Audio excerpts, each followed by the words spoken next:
Good evening, and welcome to me, Mr. the Cat, and the snide world of Mike Graham. Tonight we do a deep dive into Mr. Talk TV, pub boy himself, Mike Graham.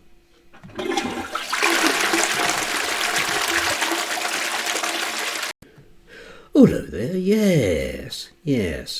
At the weekend, my long weekend, indeed, still going on.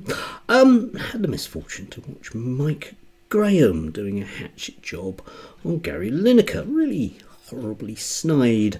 I thought I'd do the same thing with Mike. He manages to completely ignore Gary Lineker's astoundingly successful footballing career and just decides to just generally have a go at him for the sake of it. So I thought I'd do the same with Mike. It's only fair, isn't it? Yes. Anyway, little Archibald Michael Graham, his proper name, so let's just call him Archibald, simply because it's funny. Was born in Camden, probably the most interesting thing he's ever done. He had a reasonable early journalist career, but he did drop out of university, which might explain his whole kind of anti-intellectualism. Anyway, after a reasonable career in journalism, as I say, he managed to kind of box himself into a series of graveyard slots at Radio Middle of Nowhere. And it's there that he developed this kind of shtick persona of his about just being the Wetherspoons at 11 o'clock in the morning pub bore, and managed to pick up another pub bore, Mike Parry. You may remember him or have seen him on things like GB News. He always looks like somebody that's just been dragged in off the street to give random opinions, which is roughly what you get from him. Nothing is too bigoted for him to come out with, and Mike effectively has been doing the same thing. Sports commentator that he was, he's often landed himself in a bit of a pickle with stupid things that have come out of his mouth. Yes, stupid mouth, stupid face, stupid hair. Yeah, I told you I was going to be snide.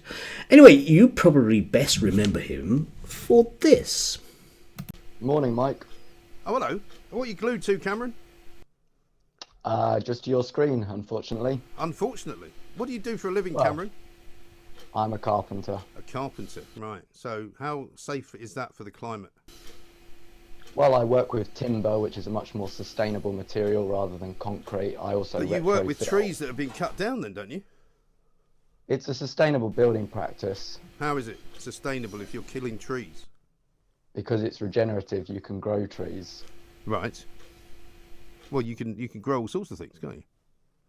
Well, you can't grow concrete. You can.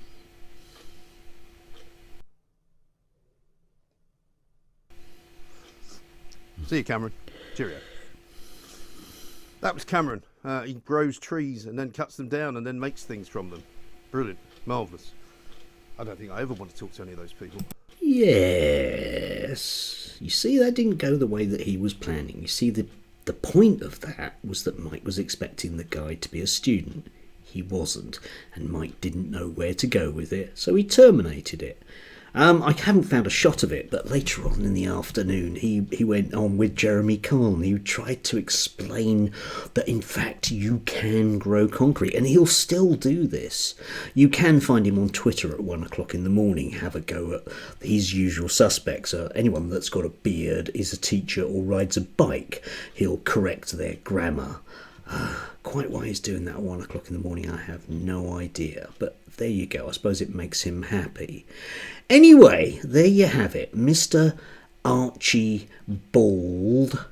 Graham.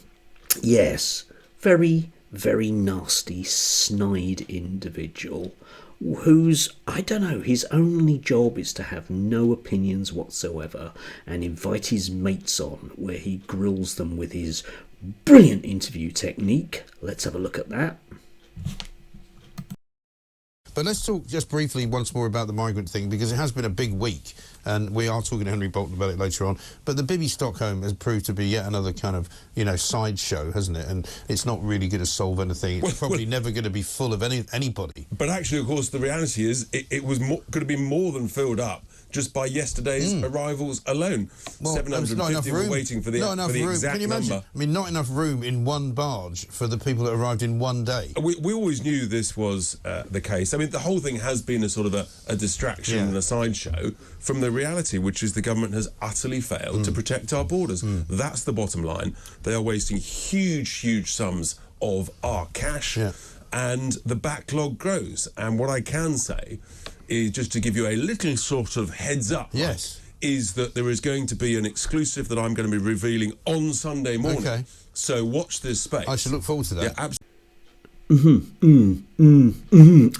Oh, yes. Oh, I so agree with you.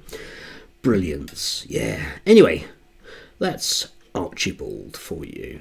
Very snide man. I can be snide as well. I try not to be, though. Probably. Anyway, have a lovely Monday.